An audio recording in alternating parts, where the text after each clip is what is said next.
All right, good afternoon, comrades, friends, sympathizers, supporters of the Democratic Labour Party. Welcome to the Astor B.Watts Lunchtime Lectures, a series of lectures conceptualized to memorialize the memories of one of our stalwart members, Astor B.Watts. His lecture, though, is somewhat overshadowed by the passing of one of our stalwart members of the party.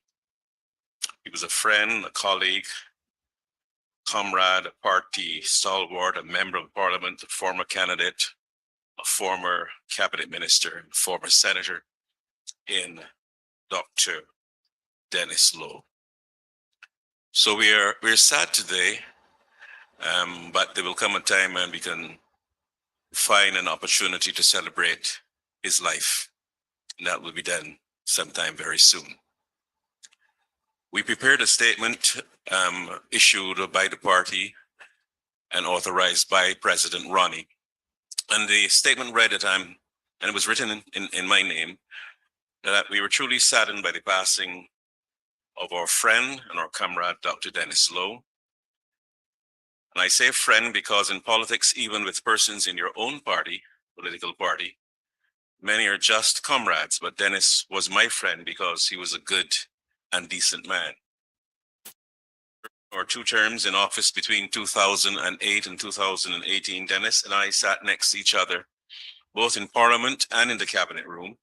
So I got to share some of every week, almost single week, of his immense intellect, his humanity, his devotion to his constituents, his late mother, and to his family, relatives, and comrades.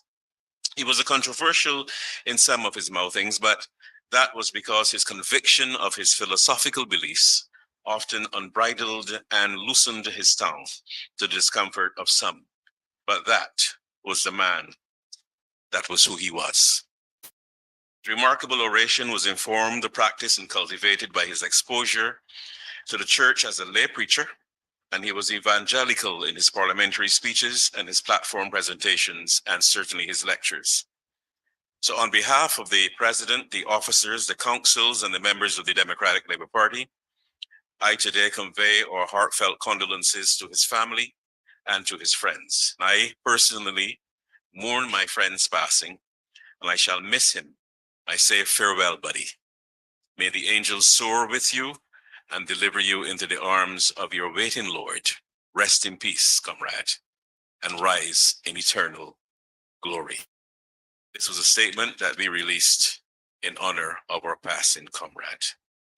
So before we commence, I would like us to stand for a moment of silence in Dennis's honor.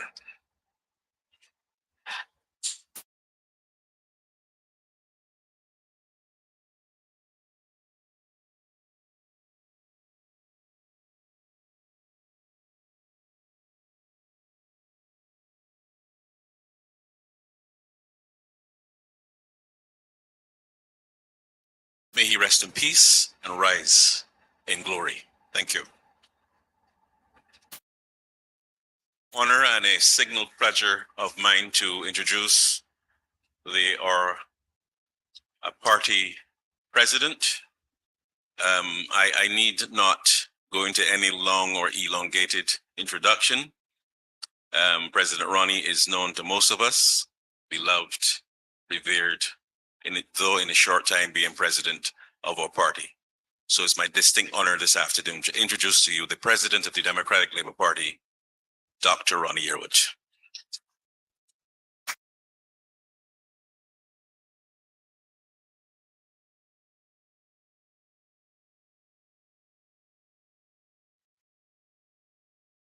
You know, they say when you're rolling up your sleeves, you mean business.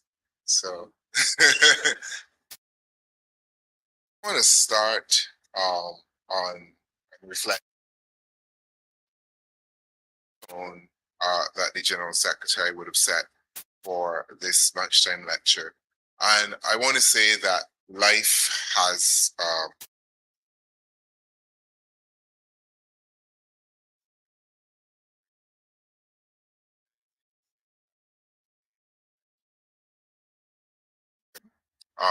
was to look, and is, and will still look, at the future of the party. At the same time, we're here to commemorate the passing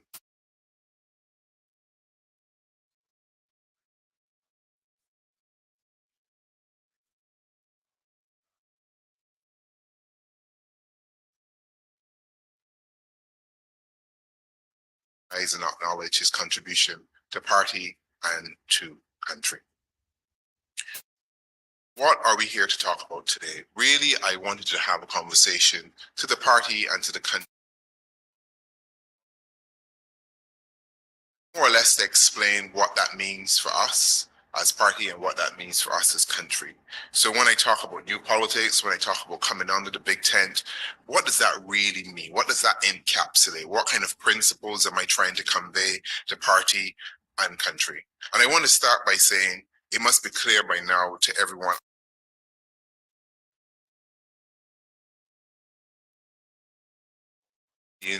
that is all Barbadians, irrespective of race, class, gender, all Barbadians, because the reality is the Democratic Labour Party wants, and when it assumes office again, all Barbadians. That is the role of a political party.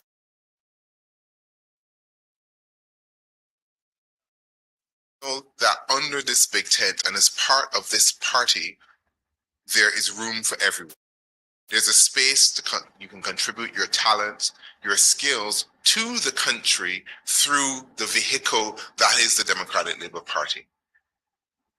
Now, what are the principles that drives this new Democratic Labour Party that I'm talking about? Our traditions as a social democratic party and trying to move forward to create this entity, this idea, this movement, if you like, that we understand. Those principles, we have to start with accountability. People feel powerless, they feel left behind, they think that only a few are succeeding. It's a friends and family type government that is accountable to no one, literally a law unto themselves. It is what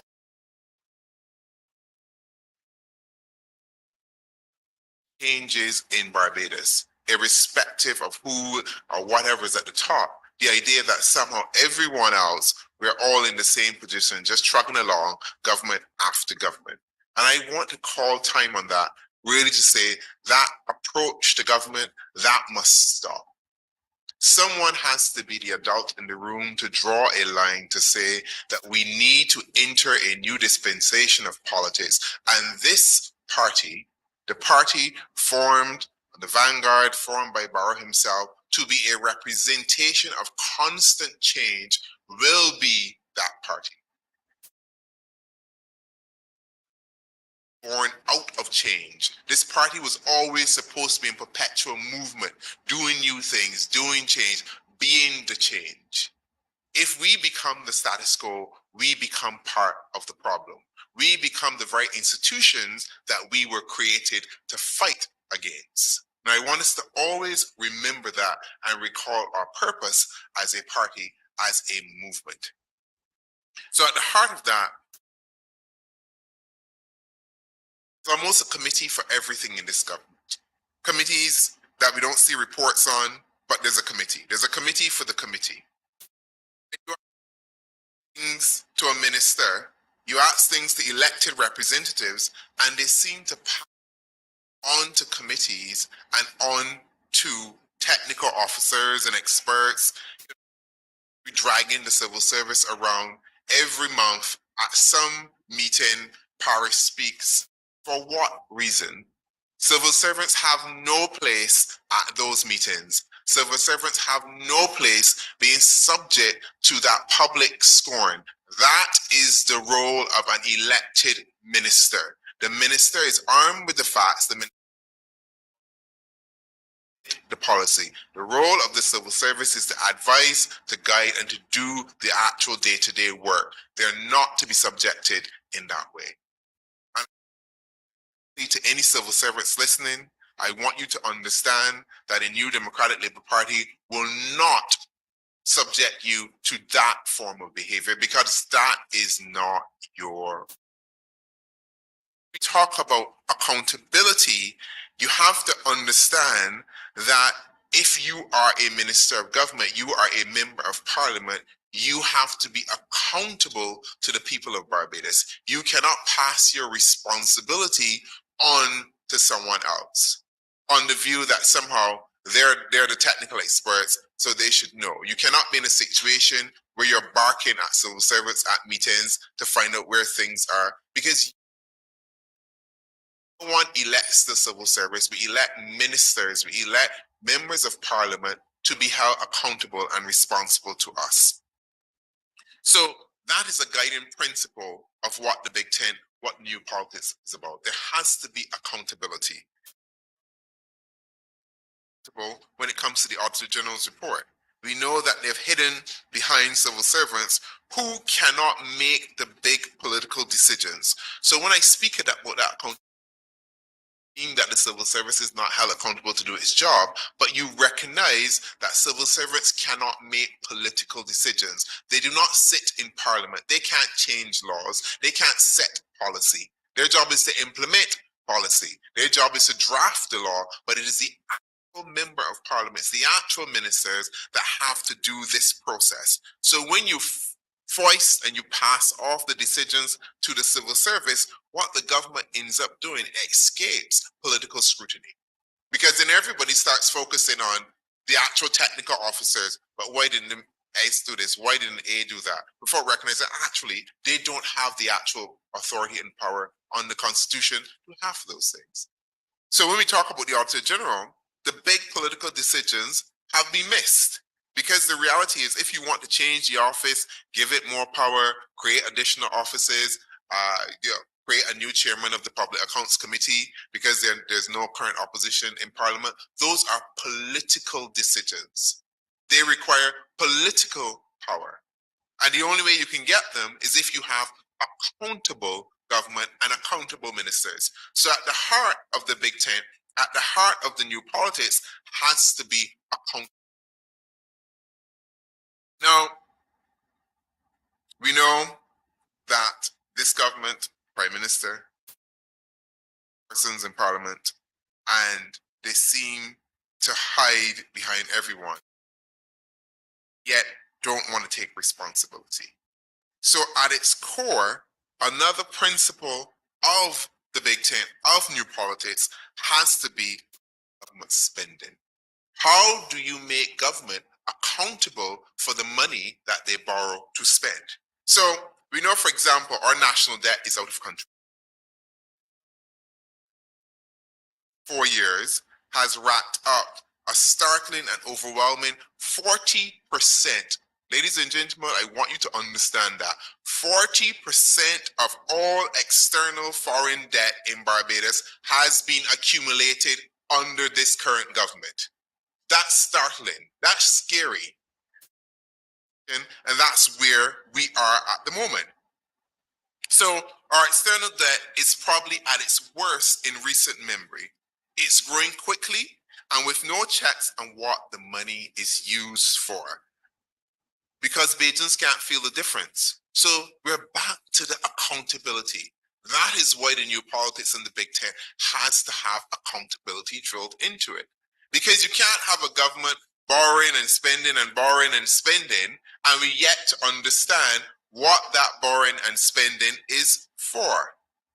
Worse yet, we will have to pay it back. And when I say we, because when this current Prime Minister shuffles off to some cozy job somewhere else, we, for all of you, including me too, will be left holding the bag. And you know, it must be nice for some people to take such a cap to debt and borrowing, because they know it's not their problem. From in here and most of the people listening online and at home, we know managing our households, we don't have that luxury. You can't just whip up the credit card every time you think there's a problem and try to fix it with money, actually, rather than trying to fix it, because we don't have the access. Why should our government behave any different to us as citizens. So every time there's a problem, 1%, we're told. Just because it's 1% doesn't mean you don't have to pay it back. It has to be paid back. So what we have is that you have a government. You can solve a debt crisis by growth.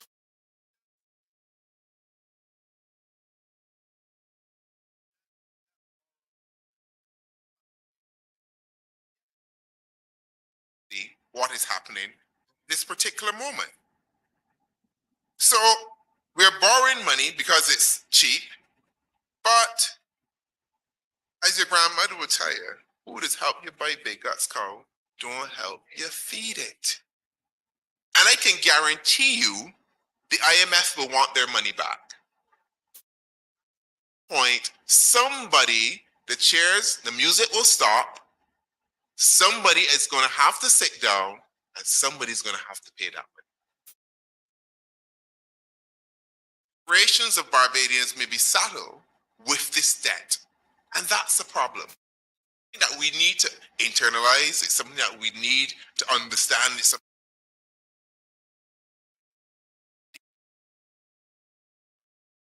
there was COVID, we've heard. There was a freak storm, we've heard. There was ash, we've heard. Well, you know what? That's called life. Every day, all of us go through multiple things we have to manage. If your government, if your claim as a government is bad things are happening, I don't know what to do, I can't manage, well then why are you a government?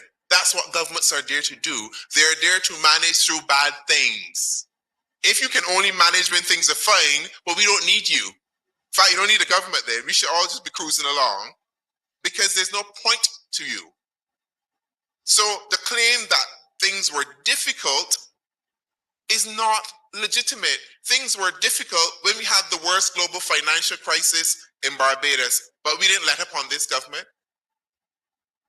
Even included internal critics of this party did not let up. Because the reality is, as a government, you will always face difficult moments. You will always have difficult choices. Bellyaching and more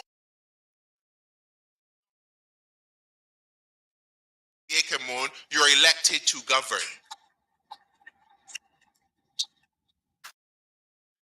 You cannot govern, then get out the way and let somebody else do the job. It's not hard. So the next time I hear them talking about this, and it's like, actually, every government in every cycle of Barbados had some issue. Every single one of them are faced with tough things, multiple tough things. I remember the oil crisis. All these things. I was young, but I said, it was always wired like this. You know, there's always something to face government. It is up to you to rise to the challenge. So that is not a legitimate argument unless you're claiming you're a fair weather government. And if you are, well, then you're no real government.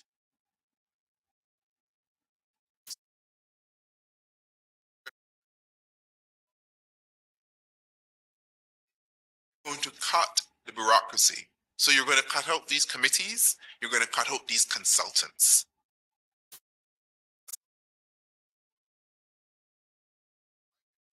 Probably the entire afternoon talking about who they are, what they paid, tens and thousands of dollars. But that's not what we're here for.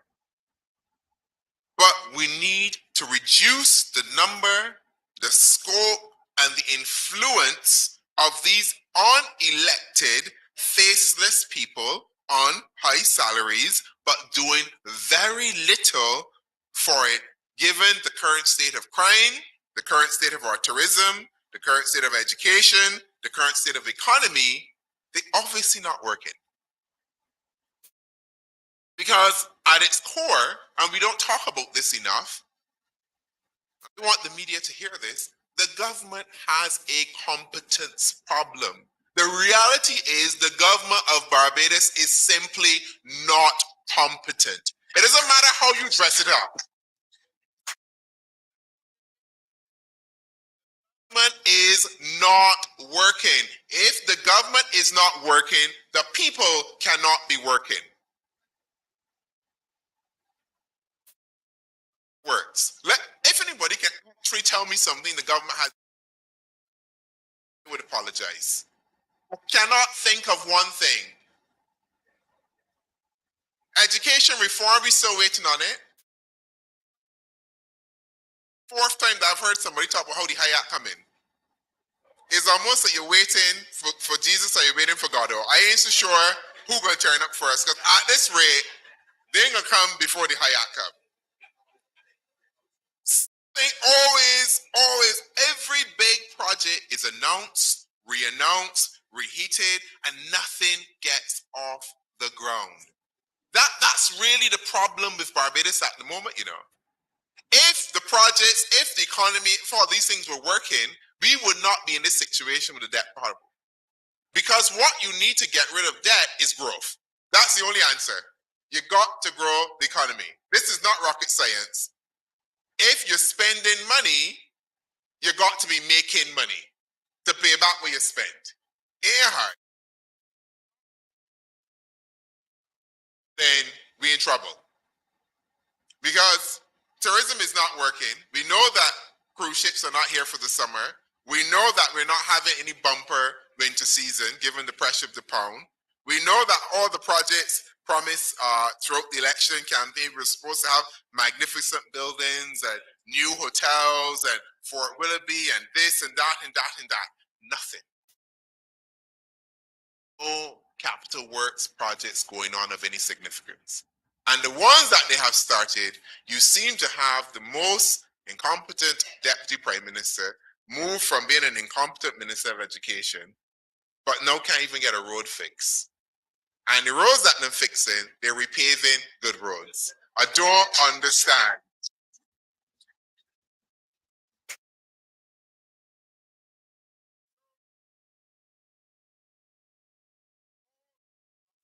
For all the energy, for all optics of a government functioning, when you scratch the surface, the reality is this one of the most incompetent governments in the history of Barbados. And I say that with all truth, honesty, and fact. Paper, this government looks different. On paper, this was supposed to be one of the superstar governments of Barbados. Serious. On paper, when you look at this government on paper, the collection of people, it was supposed to be, but they're failing.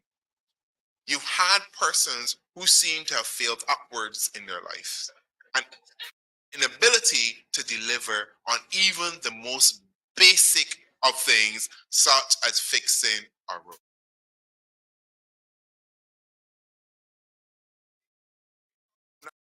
I'm not excited here. Basic. Where are the houses that we were promised? How many times has it been, and we still didn't get the houses built?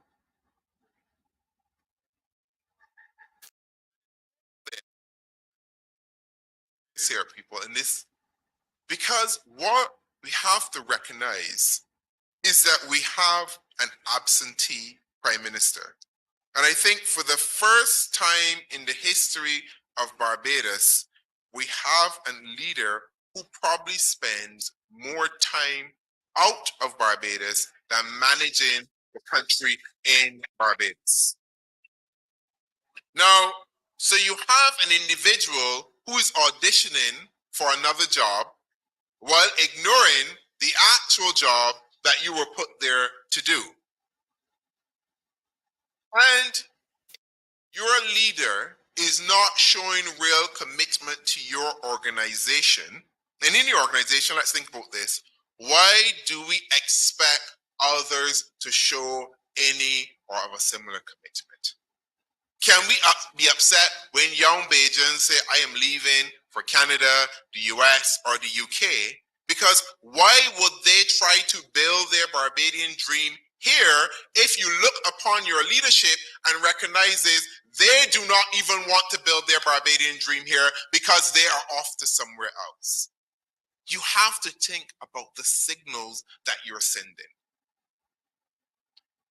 Leadership is an important thing. You have to be careful as a leader what you say, what you do, and sometimes just your actions because people watch you.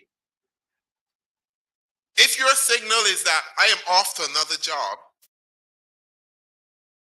what are you thinking? Well, Barbados is just a way station for something else. This is not where I will build anything of substance. I will come, I will take the free education here, I will take everything, I'll pack my bags, and I will go somewhere else. So you have a country, 300,000 people, that is literally subsidizing the economies of Canada, the US, and the UK. And those countries begging for money. When they're taking all of our talent that we have provided, we've paid for the education, we've paid for the healthcare, we've nurtured all of these kids that go over there and do excellent things because they do not feel that the baby. You can't be upset with them because this is the other tenet of the new politics. Not working for many Bajans. The issues are deep. One of the key issues. A government has to be open to its people. And to do such things, you need Freedom of Information Act, integrity laws, reshaping of government as open government, meaning information is readily available to your citizens. Open government increases participation in citizenry and it creates opportunities for economic development and allows people to make better decisions because they know what is going on. We have to start behaving like if government is a secret project and most of the things going on in government are secret. They are not. There are things that we should know, things that we should understand, information that should be available to us. You cannot make good decisions. It is that simple. To make good decisions. That's whether it's good investment decisions. Where am I going to send my kids to school? Where am I going to live? Which clinic am I going to go to? All of these things we require. We need to understand what's the rating of our clinics, what's the rating of our health, our health facilities, what's the rating of our schools? Is there somebody to hold them to accountable standards when the level drops? Is it A school? How do you? Is there a C school? How do you move from C to A? Is there someone to drive accountability, drive transparency in our systems? And that's someone our ministers and government, but it's not happening. It's not happening.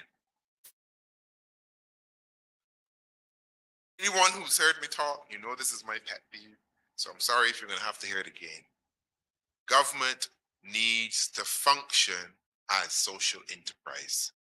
Essentially, government has to step out of the way of people, cut the red tape, and allow citizens to thrive. Government's job is to provide basic services in education, healthcare, but the government's role is to create the environment for you to flourish. Right now, one of the biggest obstacles to development in Barbados, you know what it is? Town and country planning. That one department. If you want to build a 2x2 on your house, it has to go through. Development wise, from an infrastructural point, is town and country planning. If your town and country planning department is not working, how the rest of the country can work? So government is in its own way. It has to step aside, or it has to make the systems more efficient to deliver for the people, because then you can make effective decisions. Instead, you have machinery of government being used for artificial short-term ends, short-term projects. And one of my pet peeves, I've said this before, and I will say it again, I can keep saying it again until it drills in people's head. Should governments be engaged in boys on the blocks programs some of which placate that group of young men and that young women, giving them handouts, or should the government be providing real opportunities for our young people, recognizing, I've said this and I'll say it 1,000 times, the boys on the block and the student at the university are experiencing the same angst and the same.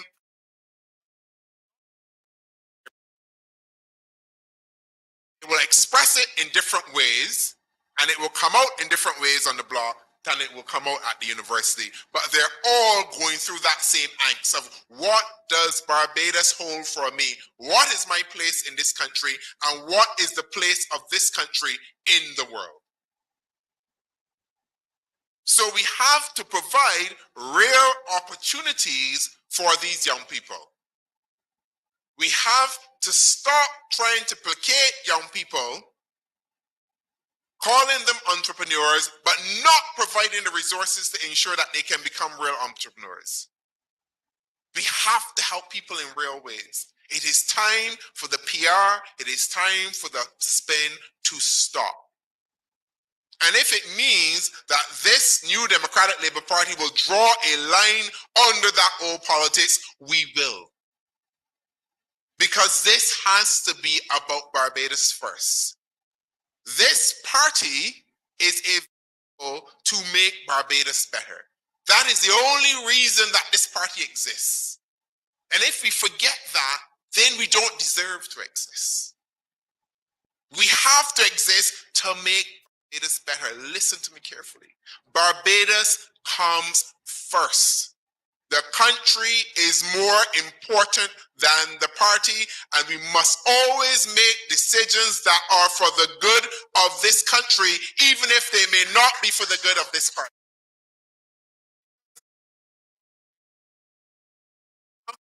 Understand that you may be called to sacrifice in the short term if it is for the betterment of your people.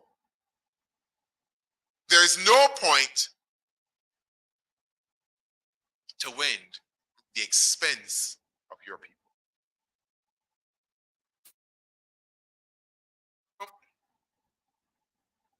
One of the things that I wanted to talk about, and maybe some of you were looking around for a massive, big yellow or ultramarine canopy of a tent symbolizing the big.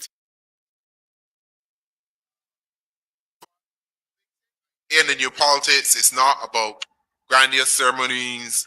It's not about speeches. It's not about fireworks. It's not about promises. It's not about the hoopla. It's really core to the advancement and to the empowerment of Barbadian people. It is really saying that all Barbadians have a space and a place in our society, that given the opportunity, we can all make something of ourselves. That is what the new politics is about. That everyone has a chance for empowerment. It is not about handouts. It has to be about handouts. We have to create a new environment. We have to create a new politics that empowers our people. Because under the big tent, we're trying to find solutions to the basic problems that Barbadians are facing. It is not about simply taxing and austerity measures. And for the media, I know you have a difficult job. And I want you to know that under the big tent, you can ask any questions you want. Nationally, I'm not here to humiliate you. I'm not here to snap at you. I'm not here to polish the truth. I am here to speak directly, honestly, and factually to you. Know that you play an important role in the development of the new politics of Barbados. Because you have to be part of the messenger of what we're trying to do. That we're trying to build a new country, a new society. And you have to do it. Because if you get consumed by the old ways of politics and spend and hoopla, that doesn't help anybody at the end of the day. The job of the media must be to report, to interrogate, to critique, and to push all to be better. And dare say, if you do it to the Democratic Labour Party, you have to do it to the government and the Barbados Labour Party. I expect nothing less, and I will accept nothing less.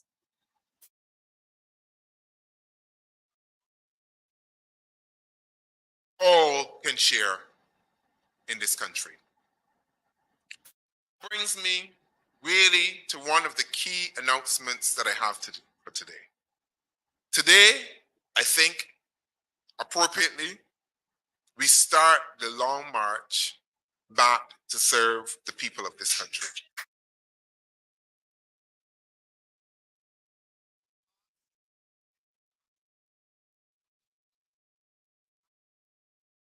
But it is the past.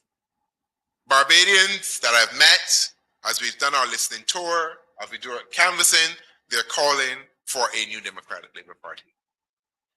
A new Democratic Labour Party that continues to hold, listen, to the founding values of a social democratic party of our borough, but a party that understands that it has to try things differently, that we have to get out of our rut and our fear, and we have to do things differently.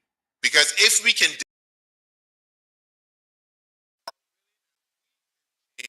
then we can show the country that we can change this country for the better. We cannot go to the country saying, country, I want you to change. You should be changing like this. If we do not demonstrate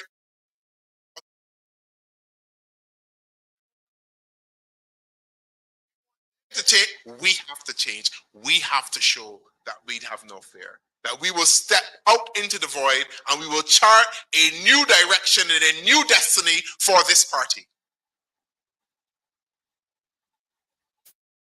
Therefore, want to issue, and I've said it, conference, Barbadians at home, all Barbadians in the diaspora, all Barbadians in Mars, on the moon. You know, there's a Barbadian everywhere. Wherever you are, that the new Democratic Labour Party is open for business. All seats in this party are vacant for prospective new candidates to step forward as we build the new Democratic Labour Party. Every single of the 30 seats are vacant, and I issue a call for all Barbadians to step forward to serve their country. It cannot be any clearer than that. Turning a leaf, and we are ready, and we are getting ready to govern. Want to be a part of this big tent, this new politics, understanding the underlying principles of service, duty, accountability, transparency, openness, and you have a genuine desire to serve your country, step forward. We want to hear from you as we embrace new talent and new prospective candidates to deliver what Barbadians are calling for, a new Democratic Labour Party. I will be unafraid, I will be uncompromising in my job to get this party ready to go and ready to govern.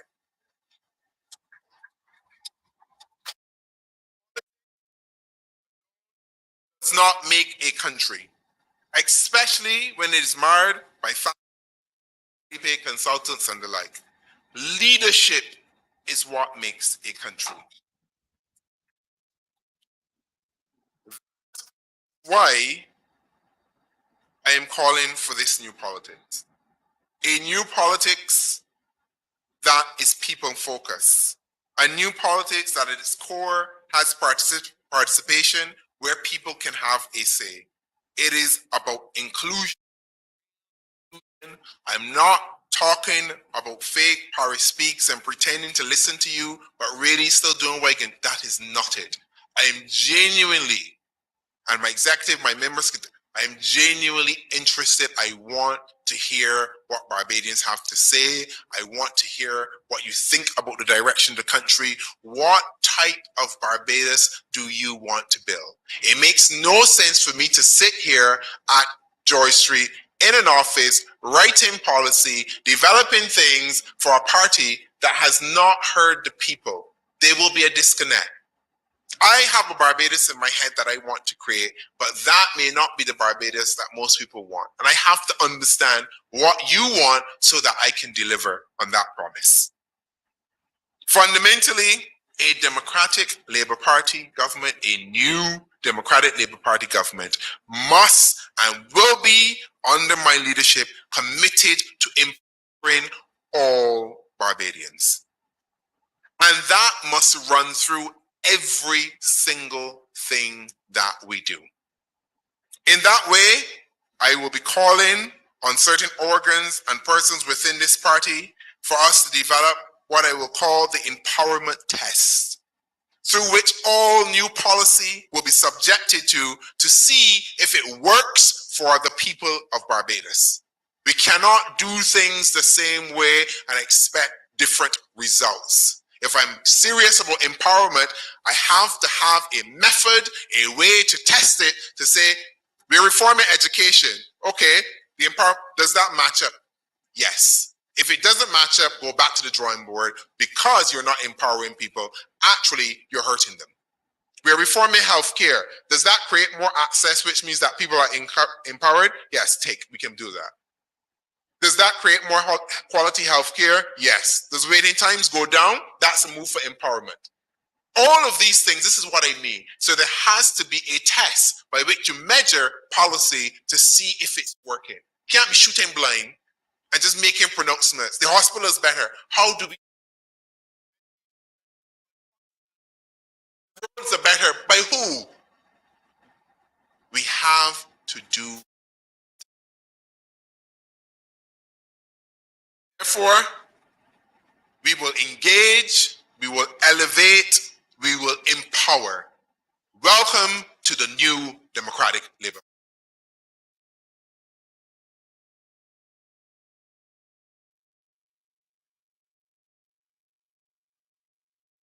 Point, I will take any questions from the media.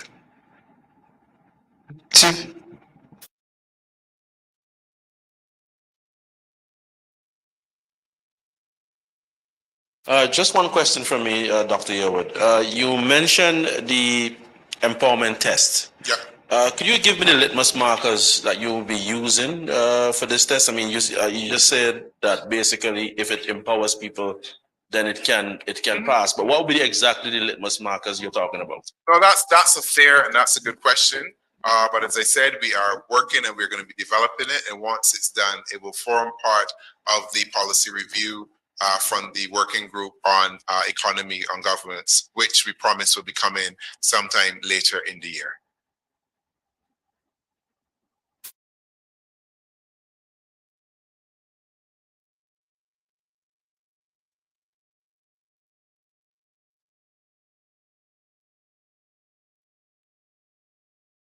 Thank you, Professor. Issue relates to what I call the psychosocial feeding of Barbadians. During the past COVID period, Barbadians were given the handouts, which I believe other countries may have related to the constituents in the same way. We are hearing of several projects which should be assisting the working class and poor persons of the country.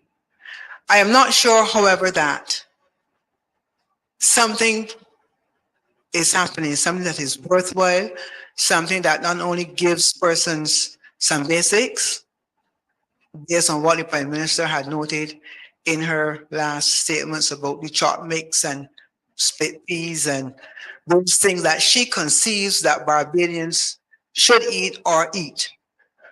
What I want to find out is, based on your last comments about empowerment, if we are going to be doing an empowerment not only of specific individuals, but the country as a unit, how is that social factor from what the government is saying? How are they utilizing that psychosocial interest that should be happening in the country for all Barbadians? Okay. That's a very good question. And I don't think that the government at this particular moment understands that psychosocial factor that you're talking about, and the type of society that they're trying to create, because signaling is very important. And when you are telling people, for example, that they should eat rice with gravy, or how are you speaking to the aspirations of Barbadians, where for a long time we've had governments that encourages you and provides opportunities for you to always aspire to be more, to be better.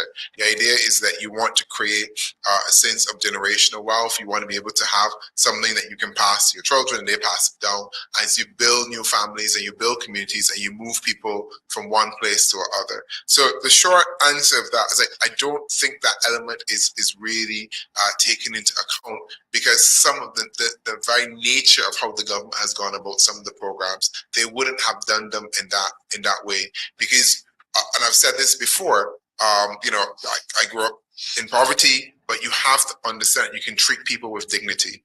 And wrapped up in the idea of empowering people, it has to be done in a way that is dignified and does not reduce their humanity. Just because somebody is getting something to help them doesn't mean it has to be done in a way that robs them of their person and robs them of some semblance of pride that they will require to pull themselves out and keep going, to become a better person or create stronger families or whatever they're really doing. Blessed good afternoon, Comrade President. I just want to ask a quick question. If someone who's involved in education for a long time, recently retired, but I keep hearing about curriculum reform, and I believe I should have been part of a curriculum reform initiative that should have taken place years ago with EduTech and the paper on education, a whole set of stuff.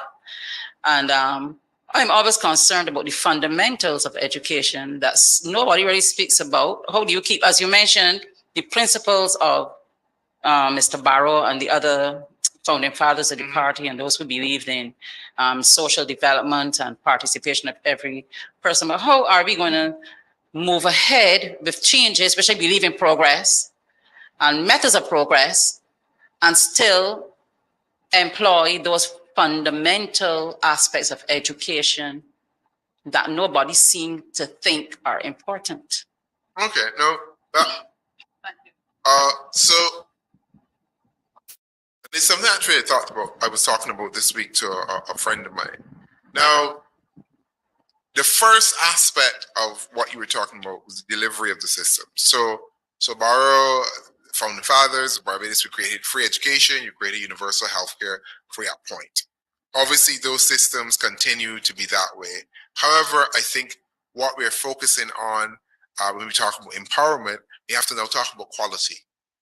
So if you're talking about schools, you have to talk about what is the quality now of the education. Not that it's free, because the first aspect of it was just to make it, we have to get it there. We have to start somewhere. We've had almost 6 years of that. Now we have to flip the debate and the argument to start, actually, what is the quality of the education that we're delivering?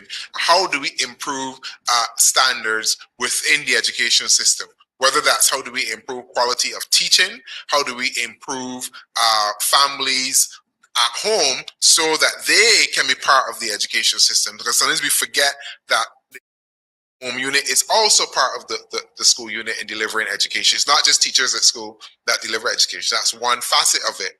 But those teachers require support from the home units. So if you have failing families, then that's an issue. So you have to decide, okay, I need to go into those families. I need to be able to help those families to get from A to B. So the same with healthcare. We've always had universal delivery of healthcare. Now the arguments are about waiting times. You can't go to the hospital just because it's free and wait for a whole day or 2 days, or sit in the corner for hours and hours and hours and hours, or you can't find a bed, or So the discussions now have to be about quality, and what does that mean? So that means that if I go to the hospital, I shouldn't have to wait around for a whole day, because that means that I've lost, if it wasn't or the clinic or wherever, that means I've lost a whole day of productive hours. The economy has lost a whole day of productive hours. There's no way in Barbados in 2022 it should literally take you a whole day to go to see the doctor.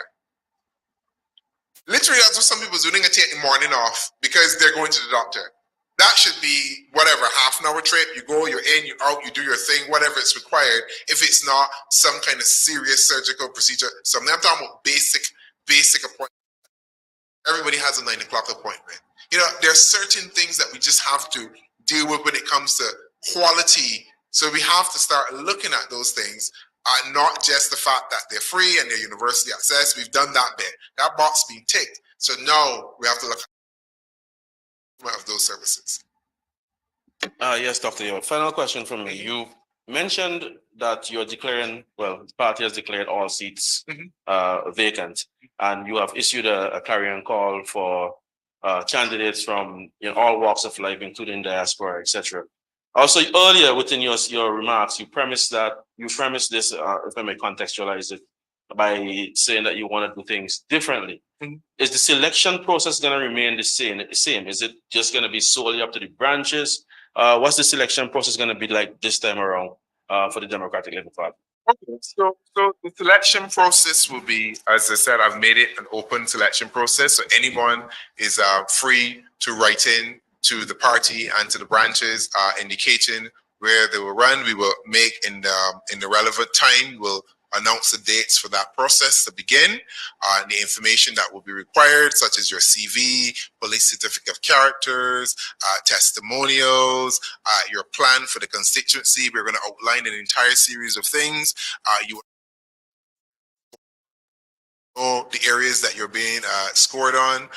You would know exactly what is required of you, and you will know exactly what will happen in the process. It will come to the party, the branches. There will be discussion. There will be interviews. Then there will be a selection process to let you know if you've passed or you've not. So this will be a serious, detailed, step-by-step process. Once we have settled on the date in terms of the beginning of this process, I will announce that to the public. But in the meantime, persons are free at this stage, even at this early stage, to make early indications of their desire to represent the party.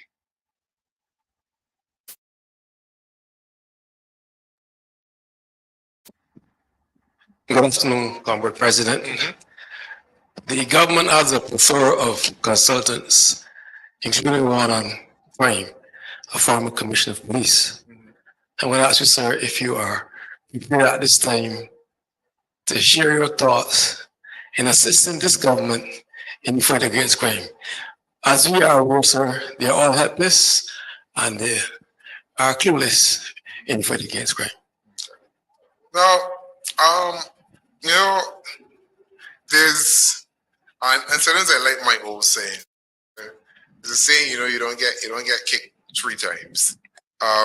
We have offered as a party to assist the government. We've made it clear to come up with a bipartisan national approach to addressing crime, because, as I said, you have to be crime in terms of the policing aspects, but you also have to address the causes of crime. When I talk about the causes of crime, lack of opportunities, lack of education, you have kids coming out of school who can't read. You know, Barbados like to boast of a 99% literacy rate. That's foolishness. We know that does not exist. Kids are leaving school to read. There are issues with engagement, and we have to attack those social issues. We have broken homes. We have homes that require help, poverty. So it's not just a matter of fighting crime at the policing end. You have to go in and deal with the causes of crime. And we've made that clear that that's the approach. We've seen others in the media space and different organizations actually saying that is the same approach. We're all saying the same thing, yet the government's failing to demonstrate that it has a joined up approach between social care and addressing crime. Because, you know, if you don't spend the money at the beginning of the life cycle in good schools, good nursery programs, good childcare programs, good after school programs. You're going to spend it at the other end in prisons and policing. So you're going to spend the money one way or the other.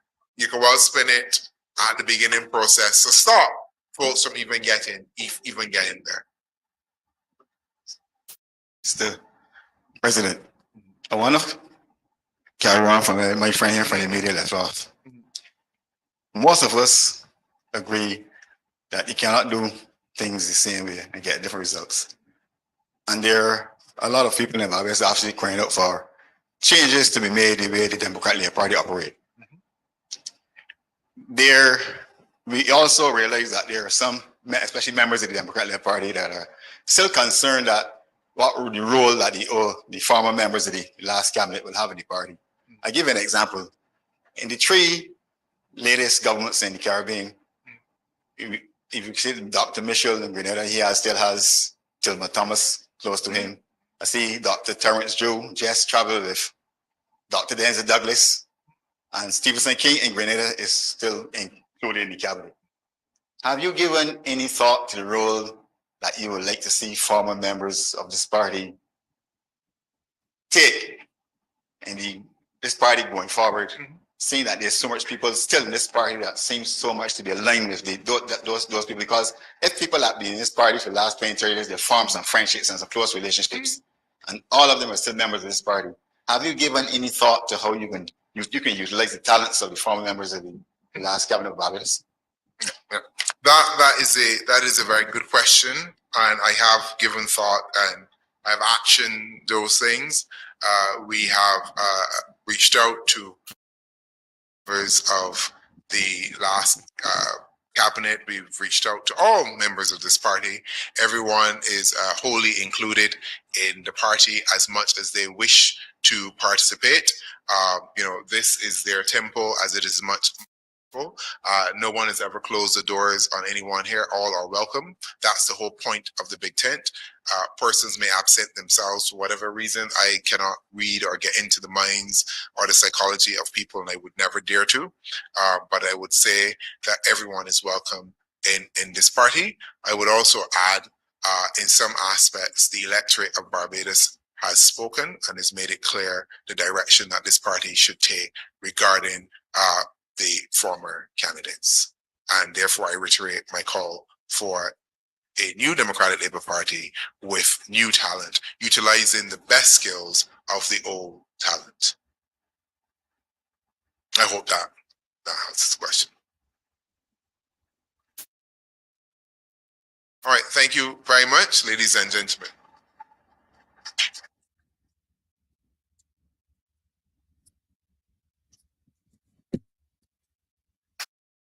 Very much, Comrade President. Yet another thought-provoking, well-articulated, policy-based, philosophically sound, directionless presentation. Of course, we heard, of course, of the new positioning of our party towards our new politics in a new Democratic Labour Party, but he was mindful to remind us this new Democratic Labour Party will be at all times still adhering to the philosophical positionings of our founding fathers. So he was careful to say that. So we've heard the innovation and the path to the new birth of this new Democratic Labour Party. Thank you again, Comrade President. Before I move the vote of thanks, I want to invite Comrade Matthew to come and thank God for blessing us as a party, ensuring that his favor and mercies are over this party and, of course, the membership. So, Comrade. Thank you so much. Thank you so much, Comrade Steve. Could I invite you all to stand with me quickly?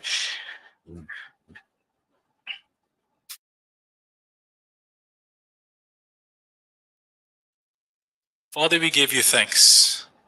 We give you thanks for this time that we are here together as a family, as a unit. We thank you for our president, as he revealed to us his mission and where we ought to stand together, united as one with one vision, under one big tent, with one goal, with one mind. And Father, we do it under your watchful eye as one God. So we thank you. Father, we also just want to remember our comrade and brother, Dr. Lowe. Lord, your word says in Matthew 5, blessed are those who mourn, for they will be comforted. And your word reminds us to rejoice with those that rejoice and to mourn with those that mourn. And we just give thanks for his life.